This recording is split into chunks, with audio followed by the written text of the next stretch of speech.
ما بك يا مدير؟ اسمع، خلينا نسمع الأستاذ نضال. شر اليهود يا أولادي ما بينتهي باحتلالهم لفلسطين فقط.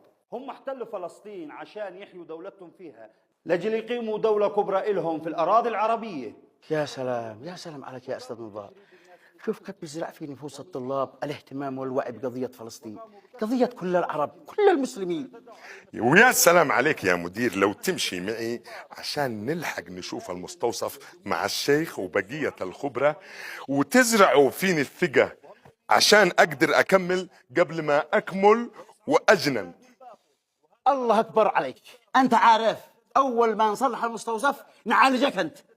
صدقت، لأن هذا الشد متعبني. اجزع اجزع. تفضل. اقول لك يا هلال لازم تسمع كلامي، لا تكسر. انت فاهم ولا ما انت فاهم؟ ابويا ما رتبت اموري. اقول لك يا هلال، ابوك يقول لك كلمه اقول حاضر يا ابويا. حاضر يا ابويا. حاضر يا ابويا. اقول لك انت وياه سمعتوا بي القريه لي 50 سنه ما حد سمع لي السينه ولا كلمه. من حنجيت انتوا بركد سيرتنا على كل لسان. ما بينكم ما ولد الجنان. يا عمي نصار اشهد عليه، لا رضى يرجع معاي السعوديه ولا خلاني اسافر، ماسك جوازي عنده. هذا جزاتي يا هلال، هذا جزاتي ان انا ابغى ازوجك واخليك عندي وافرح فيك، هذا جزاتي يا شرير. ما عليك يا ابني، خليه يسافر بس. افهم هذا الكلام، افهم. تبغى يسافر والله ما نجلس الا هنا عشان نخفف عليك المصاريف. لا تصدق يا هلال، انت بالذات يجلس على راسي. ياسين على راسي على راسي. خلاص اقعد يا واد هنا، بزوجك انت ومرسل سوا الاثنين سوا. على حسابك يا ابويا. على حسابي على حسابي، تخوفني على حسابي. انا ابغى اروح عند اخواني، ما ابغى اتزوج. ليش بس انت رجال الا تزوج؟ الا رجال ابغى اسافر. صدقني كلها سنه سنتين ارتب اموري وارجع لك. والله حبيت البلد. هذا كلام. الغربة إذا خرج يلا تقدر ترجع، الغربة مثل الدنيا تمشي بسرعة إذا جريت وراها. يا ابو كمال خلي الولد يصير يقصد الله ويقترب، هذا سنة الحياة في الأرض. ولو احنا زاعلين على فراقك يا هلال، لكن ايش نفعل؟ أو ما يا مرسر. دام الله سروركم.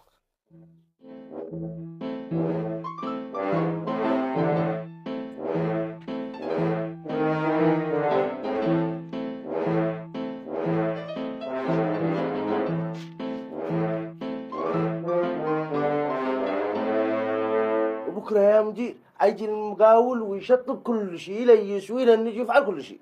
كلام جميل، بس عاد في نفسي حاجة. ما في نفسك يا مدير تحاشى. أنا فوق العقود تعملوا لي عبارة بخط جميل.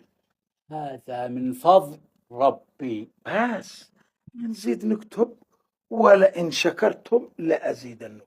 الله الله الله، ما شاء الله ما شاء الله. ما اليوم إلا وقدنت الله سبحان الله العظيم. باقي إلا نسوقك نعمل لك شافة، وإن شاء الله نقد معك جنب العظم عظم. بالحين مش وقت الهدرة الكثير. قم بالزلول وفعل لها الفحوصة وعرضها على تكتب، وعلى الرجعة اشتري لي فاكهة ومنها حليب ومنها ولك الذي توهن المكسرين والمرضى. حاضر من عيوني يا حج. يلا توكلنا على الله نشله. يلا نعسي اتحمله بالزلا فوق السيارة. ما هو اتحمل هذا بكل وحدي. ايوه اتحمله لوحدك. ما رأيك اتحمله انا يا حالي؟ اتحمله علشان تكون تمشي دلا وانت بتسوق. حاضر حاضر حاضر. دلا علي.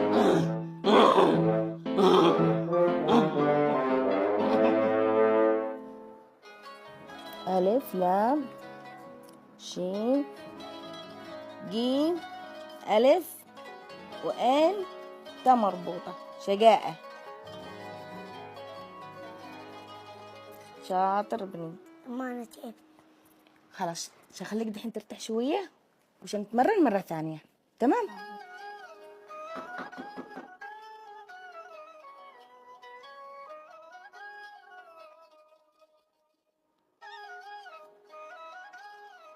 ما قالك مفاجأة، أصحابك اللي في المدرسة أتوا يزورونك.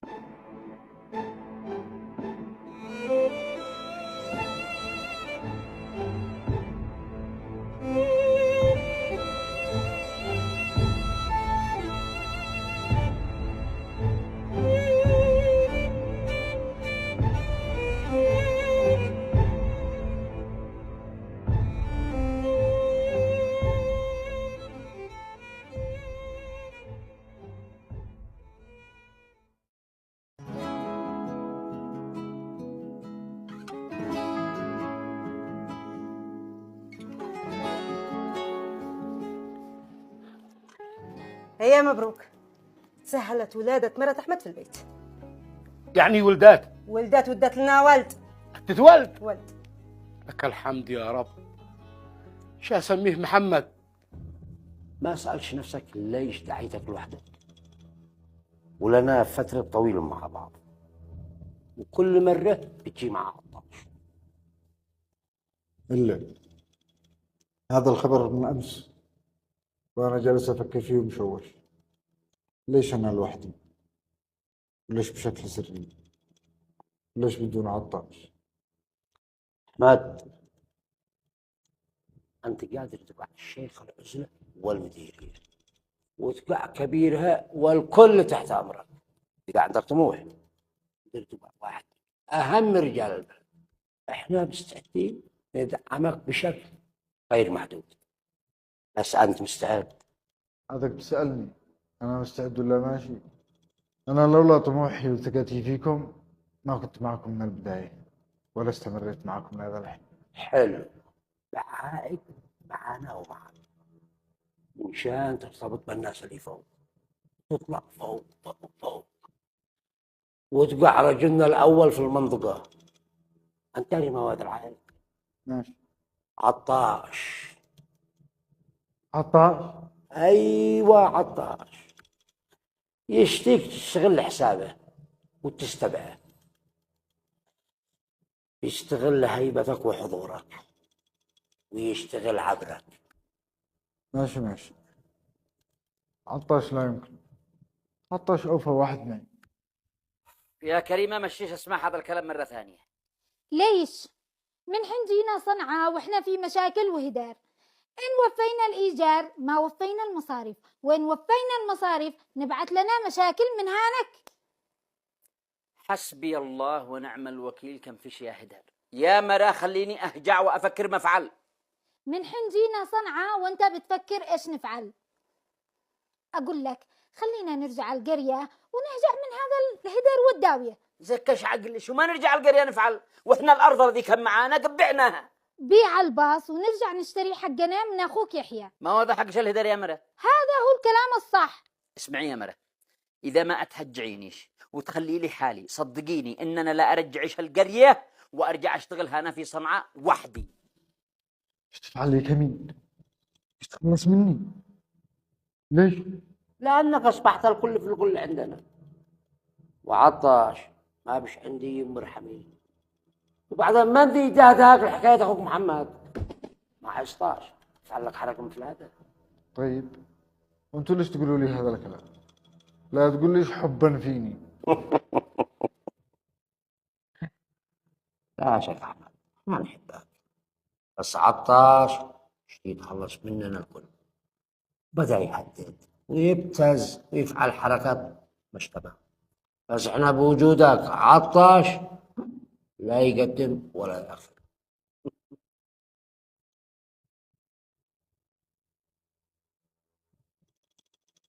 لكن احنا وقت بهدوء نبصر كيف نتخلص منه وندفن كل أسرارنا وأعمالنا السابقة ونبدأ مرحلة جديدة في العمل.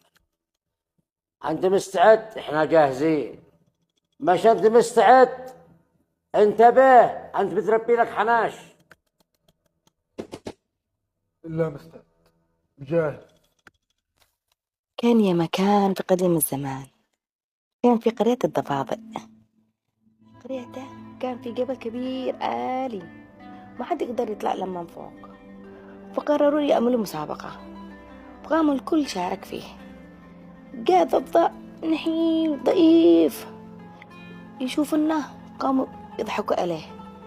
اوه انت تشارك في المسابقة، انت مدري ما هو انت، وهم طنش لهم وسامعوا لهم.